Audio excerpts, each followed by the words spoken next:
Hello, everyone. This is criminal profiler Pat Brown, and I'm going to talk today about the Netflix show, The Tinder Swindler. I've just done a video on inventing Anna, and I'll link that below, where I talk about her psychopathy, her Ponzi scheme that she used. And I want to talk about this guy's Ponzi scheme and who becomes the victim of a guy like this, because this is astounding to me. More astounding than Anna Sorokin. Anna Sorokin didn't do quite what this guy did, and I can understand where people became victims of Anna Sorokin much more easily than I can understand why people became victims of this guy. Ow, it's absolutely outrageous. Anyway, before I get going, please, if you've never been to the channel before, but you like what you see, please do subscribe, like the video, and share with your friends. Anyway, let me go forth with this. Okay, this fellow. So it's a new Netflix documentary. It tells the story of Israeli conman Simon Leviev, who was born Shimon Hayut. He used the dating application Tinder to connect with individuals who he then emotionally manipulated into financially supporting his lavish lifestyle on the pretext he needed money to, this is the great part, escape his enemies. Unbelievable story. Okay, I'm going to talk about the victims and their naivety or their other issues that led them to fall for this crap, because it's such amazing crap. You think, how could anybody fall for this? All right. He traveled around Europe. He presented himself as the son of Russian-Israeli diamond mogul Lev Leviev, aka the Diamond King. And the diamond issue is very important in this, in my opinion.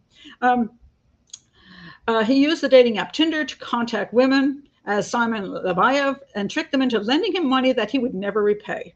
He would charm women with lavish gifts and take them to dinners on private jets using money he borrowed from other women he had previously swindled. Yeah, he would later pretend he was being targeted by his enemies, often sending the same messages and images to each woman. And I'll be discussing the issue of how each woman thinks she's so special when he's actually playing a dozen or more at the same time and using the same tricks.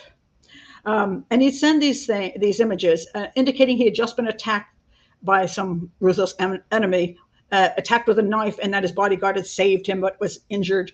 And then he asked his victims to help him financially due to the breach of security, supposedly hindering his use of his credit cards and bank accounts.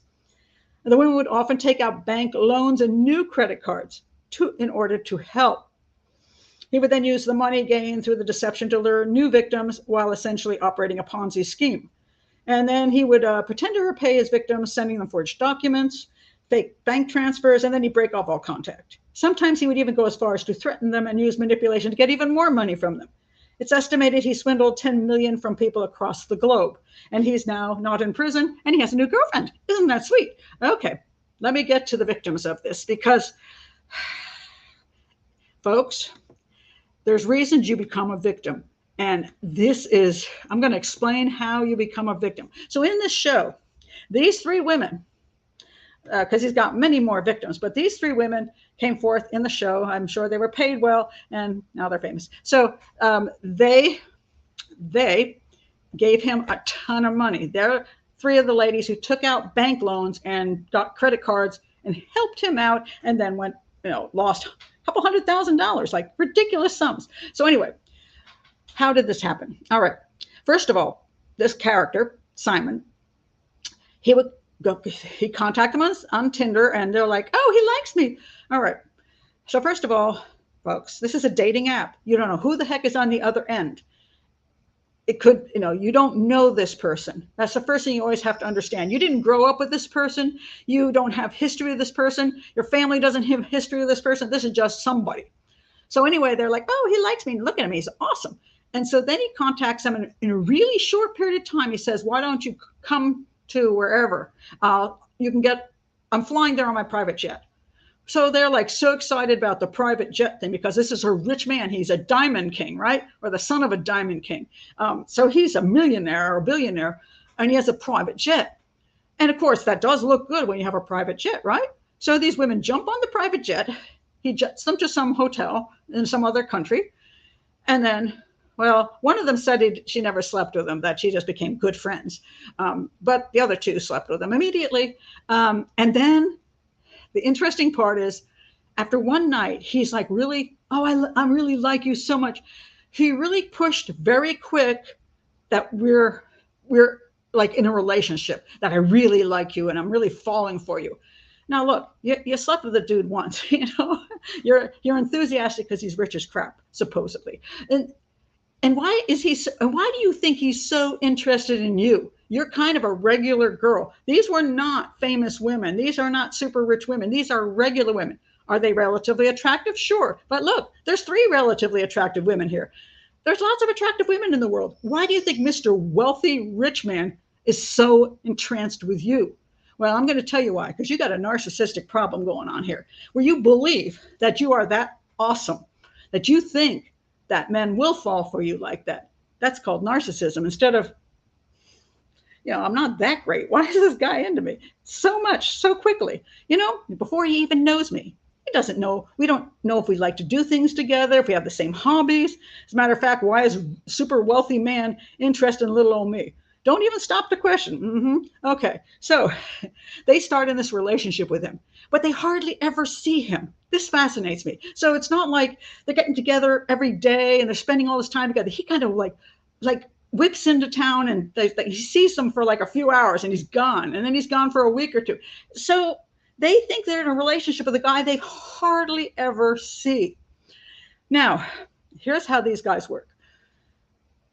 They don't just target one person at a time. They target hundreds at a time, because a good portion of those women aren't as foolish as these 3 women behind me.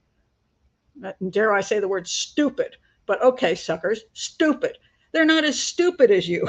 They're like a little bit suspicious of this guy. So they're not willing to jump on his private jet. They're not willing to fall for this stuff. But all he's got to do with the hundreds of women is find that one and that one and that one, and he can play the game. So you're not important. You're just one of the suckers he's found. Okay, so now he starts into this. All of a sudden, the enemies are after him, right? And he can't use his credit cards, and he's broke, and he can't save himself from his enemies. So this man who's supposed to love you now, right, is going to ask you, this girl he hardly spent any time with, to take out massive loans, to give him tens of thousands of dollars, and to get credit cards to hand to him so he can pay his staff. What kind of man does that? Hey, ladies, think about this. What kind of human being would do that? Would ask a regular girl for this kind of thing? And then think about it. This is a diamond king. He's got diamonds. Usually diamond kings have diamonds. You know how much diamonds sell for? Oh yeah, maybe a few $100,000. He should have them in his pocket. But they don't say, why don't you sell the diamonds, dude? Why don't you sell you have a private jet. Why don't you sell the private jet?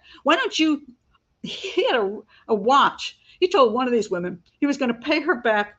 She could have the watch and sell it for $100,000. Hey, wait a minute. If you had a watch that was worth $100,000, why didn't you sell it for $100,000 and use that money? Oh no. Instead, you're going to call up a regular girl and tell her to take out loans and credit cards to save you from your enemies. Okay, come on, women. How stupid are you? This is the dumbest story ever, and the guy's a horrible human being, and he's supposed to be rich. He's got to have tons of rich friends and rich family. Nobody will help him except little old you by taking out a ton of money and risking massive debt. How stupid are you? Guess what? Pretty stupid. Okay, ladies, I'm sorry. I'm going to call you stupid because you were. Now, I hope you've learned your lesson. I hope you have, but you seem to all be pretty cheerful about this whole thing, so maybe you haven't. But ladies out there in the world and men out there in the world, come on now. When somebody tells you a dumb story like that, you got to check things out and you got to say, oh, wait a minute. So this horrible, I don't know, massive gangsters, mafia or whatever is after you, and they're trying to kill you. And you're going to put me at risk? Really? And of course he says, I want to keep our love going and I don't want to put you at risk, but I'm going to. Oh no, any kind of decent man will say, I'm not going to talk to you, call you, have anything to do with you till I clear up this mess, because Obviously, if they're after me, they could kidnap you and hold you as ransom for me, right? Oh, but you didn't think about the fact that this man was putting your life at risk? That didn't occur to you either? I mean, like you had so many opportunities to see this guy as a big fat crook, that he's a con artist of the nth degree. And so if he swindled you with that kind of dumb story, I'm sorry, not having a lot of, oh, I feel so sorry for you. I really kind of don't, I really kind of don't, because you have to I think, suffer from some level of narcissism yourself to believe that they're so massively important to this guy, and then you have to go help him save. You got to save him. Oh, come on now. So anyway, anybody out there, any other ladies or gentlemen out there who have somebody come and tell you ridiculous stories and expect you, hardly even knowing them, to take out loans and give them credit cards to just use, and come on now, come on. It's so stupid. I can't believe you could even fall for this, but don't fall for this stuff. If you watch this and ever fall for this stuff after you watch this documentary, you're double stupid. I'm sorry, double stupid. Anyway, that's all I've got to say. I just think it is the craziest thing ever, this story, and how these women were suckered into giving him that much money. So it's craziness. So anyway, that's my thoughts on that. We'll see you next time. Again, do like and subscribe. Bye.